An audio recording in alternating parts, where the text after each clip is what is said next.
할머니들 그런 건강 상황 또 2015 한일 합의가 생기고 더 이상 이제 그곳을 힐링센터 프로그램으로 진행할 수 없게 됐던 그런 상황이 벌어진 거죠.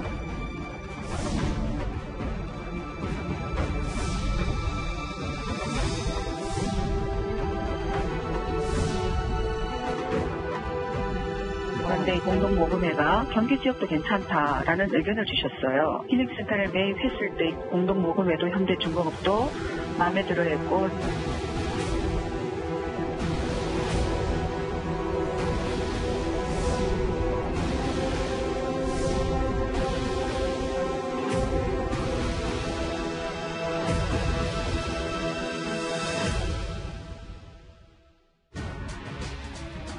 이 정의원과 관련된 각종 회계 문제들은 안성 쉼터에서도 있었습니다. 어떻게 운영을 했길래 5년 전 회계평가에서 낙제점을 받고도 지정조차 하지 않고 고쳐지지 않았는지 이 부분을 좀 들여다봐야 될 것 같습니다. 그래서 장혜철 변호사님, 회계평가에서 F를 받았거든요. 어떤 문제가 좀 있었던 겁니까? 이 안성 쉼터에? 우선 이 사회복지공동모금회에서 뭐라 말했냐면 지원 대상 단체가 회계평가에서 F를 받는 거 흔치 않은 일이라고 했습니다.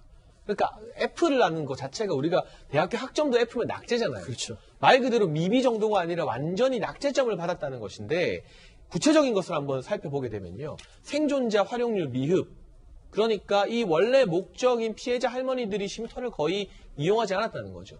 프로그램 실적 미흡, 이 쉼터에서 이런저런 치유 프로그램을 진행한다고 밝혔지만 거의 진행된 프로그램이 없다는 거죠. 예산 변경 절차 미준수, 이게 회계와 관련된 것이고요. 증빙 서류 미비도 마찬가지인데 이 현대중공업으로 받은 기부금을 어떤 식으로 사용하고 원래 당초보다 변경하고 지역도 바꾸고 하는 부분에 있어서 절차나 증빙 서류들이 제대로 갖춰져 있지 않다는 겁니다. 그래서 회계평가가 F가 나온 것이고 이 사업평가가 C가 나온 것도 저는 점수를 후하게 준 것으로 오히려 보여지는데 지적하고 싶은 문제는 바로 이겁니다. 공동모금회에서 F 점수가 나왔으면 강력한 시정조치가 있었어야 되잖아요. 해당 단체에 대한 강력한 제재가 있어야 되는데 그런 부분이 전혀 없었다는 게 참 의아한 대목입니다. 그 부분이에요, 정 변호사님. 네. 제가 오늘 좀 제일 눈여겨봤던 부분이 F 확정을 받았으면 뭔가 시정되고 좀 고쳐지고 나아져야 되는데 바로 공동기금 모금회를 통해서 돈을 받고 10억 기부금을. 그런데 시설을 매각하고 사업을 중단하겠다고 그런 얘기를 했거든요. 저희가 이거 어떻게 해석해야 됩니까? 그래야 저게 이제 문제가 F 받은 것이 회계평가에서 F를 받은 거거든요.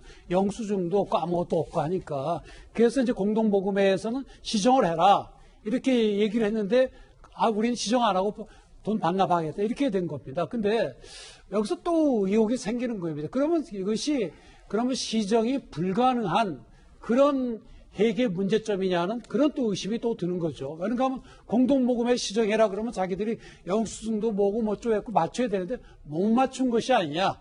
그래서 지금 야당이 주장하는 것처럼 뭔가 사적으로 이용한 그런 문제가 있는 거 아니냐. 살 때도 비싸게 샀고 그런 점에서 저런 그 과정 자체가 또 하나의 의혹을 또 불러일으키는 그런 문제가 있는 거죠. 정 변호사님 개인적으로 보셨을 땐 이게 무슨 뭐 아마추어처럼 구멍이 송송 뚫린 게 아니라 뭔가 준비된 여러 가지 것들이 있다 이렇게 보시는 거예요? 그런 시정 조치에 따르면 되거든요. 공동모금회가 무슨 뭐 일반 특별한 감사를 하는 것이 아니라 자기들의 돈을 지원해 줬으니까 돈이 제대로 돌아가고 있는지 그렇죠. 보는 거 아닙니까? 수사하는 것도 아니고.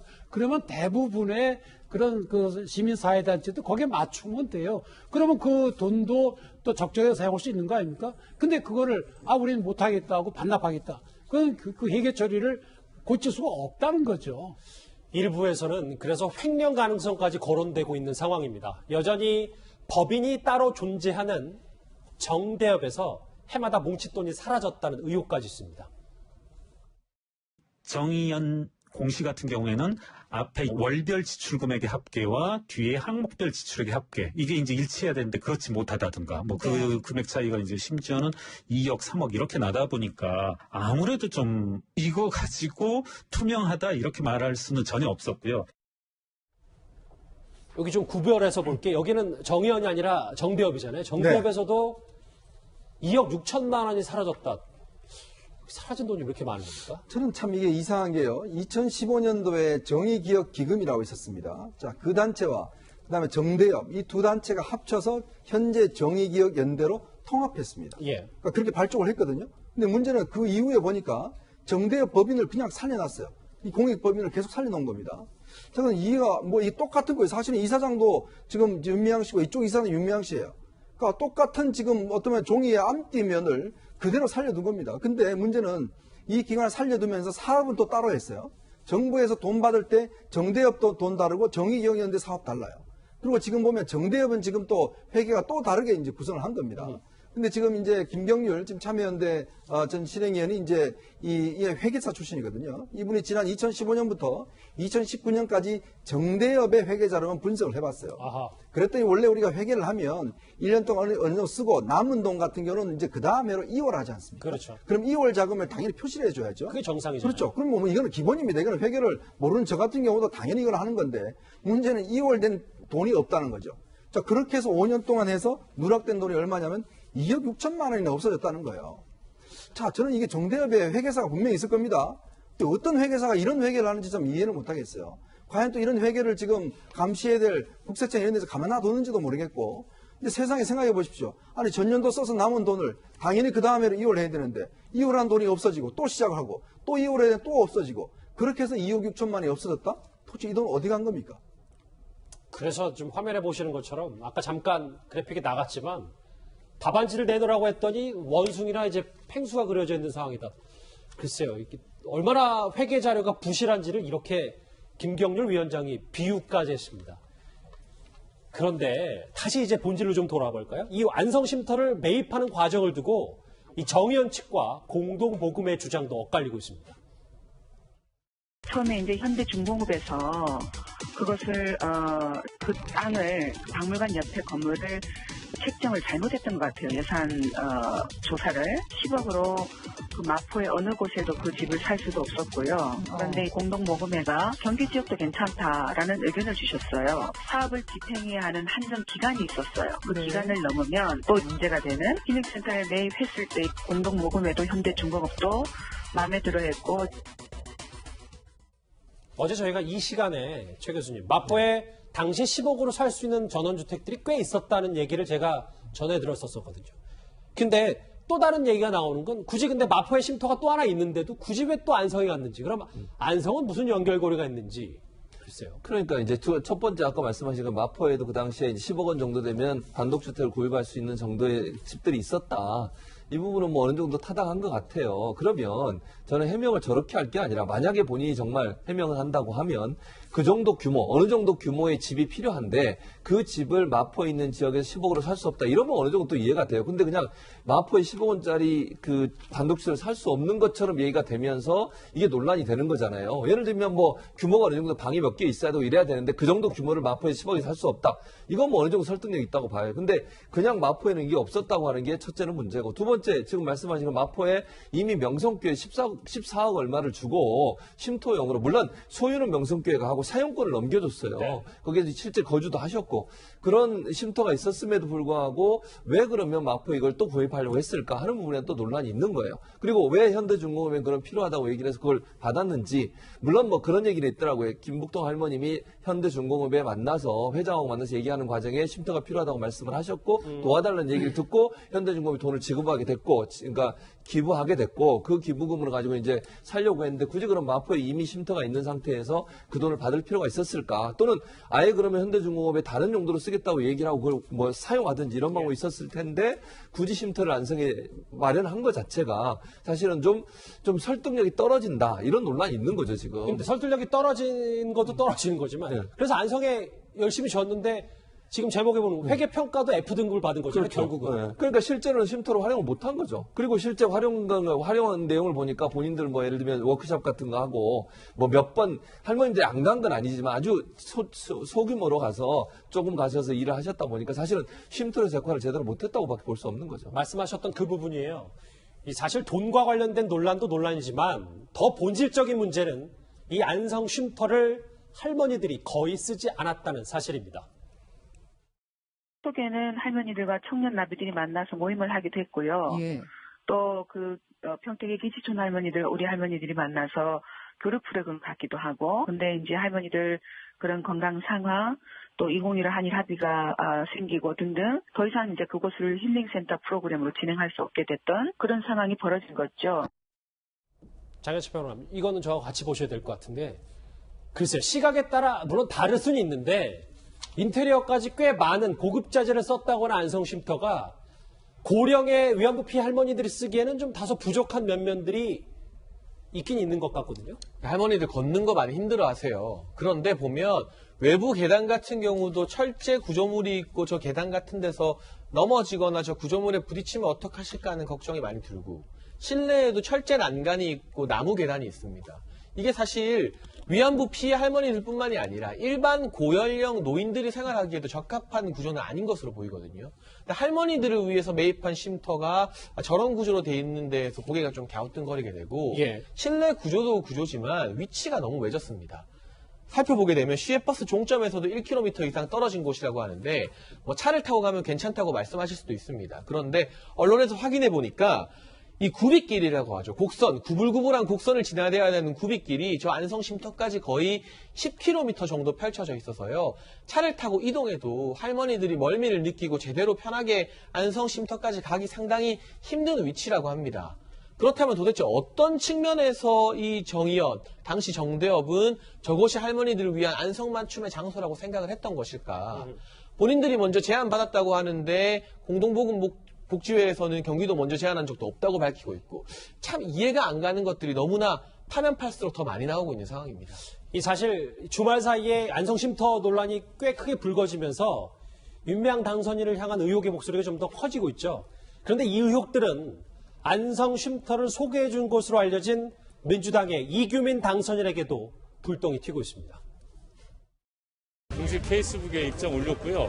여기서 이거 인터뷰할 자리는 아닌 것 같아요. 제가 설명할 부분이 아니라 가격을 모르니까 소개만 해준 거예요. 당내에서 좀 여론이 바뀌고 있는데요. 좀 불편한 상황이 아닌 것 같으니까 나중에. 근데 당 지도부랑 혹시 좀 소명을 하셨어요? 추가적으로? 당 지도부에 좀 소명을 하셨나요? 한 말씀 부탁드릴게요, 당선인. 일단 취재진이 이제 계속해서 질문을 공세를 퍼부었는데 일단은 소개만 해준 거다라는 게 이 이규민 당선인의 주장이거든요. 제가 다 읽지는 않겠습니다만 당내에서도 꽤 비판 여론이 있나 봅니다. 그러니까 지금 이제 옛날에 김의겸 전 청와대 대변인 같은 경우는 이제 부동산 문제 때문에 공천을 못 받고 결국 열린민주당으로 가서 지금 비례대표 4번이었는데 결국 국회의원이 못 됐지 않습니까? 자, 그러면 그때는 부동산 문제 때문에 예를 들어서 김의겸 전 청와대 대변인을 이제 공천 배제시켜 놔놓고 이규민 이 당선자는 왜 가만두느냐 이런 여론이 있는데, 특히 이규민 당선자가 이제 이재명 경기지사와 친합니다. 자, 그렇다 보니까 이제 당원들 내부에서는 또 이재명 이쪽 친문 진영에서는 이재명 지사에 대한 이제 싫어하는 분들이 많지 않습니까?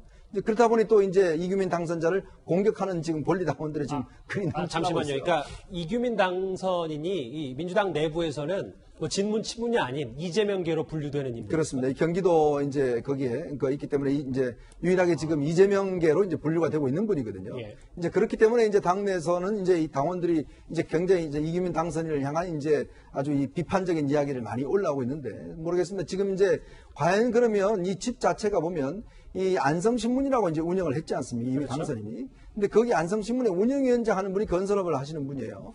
이제 그분이 소유한 집입니다. 이 집 자체가. 자, 그렇기 때문에 뭔가 이게 이제 또 이규민 당선인이 윤미향 당선인과도 잘 알고 또 윤미향 남편과도 꽤 오랫동안 같이 운동을 했던 사람입니다. 이제 그러다 보니까 뭔가 이분들 간에 어떤 연결고리가 있지 않는가, 이런 지금 의혹들이 일고 있는 겁니다. 이규민 당선인으로 확산되는 의혹 진짜 짚어봐야 할 논란은 이겁니다. 방송인 김재동 씨 1,500만 원 강연료 얘기입니다. 정 변호사님. 네. 어떤 연유로 언론 보도에 따르면 이규민 당선인이 다소 무리해서 1,500만 원의 강연료를 마치려 기부금을 걷었다는데 조금 더 내막을 좀 설명해 주실까요? 그러니까 2017년도에 김재동 씨를 안성 역사 강연에 강연자로 초청을 했다는 겁니다. 근데 그 비용이 1,500만 원 정도가 들어가는데, 문제는 그 당시 이규민 당선인이 그 안성의 소녀상 건립 추진위원회 아마 그 대표로 맡고 있었던 모양이에요.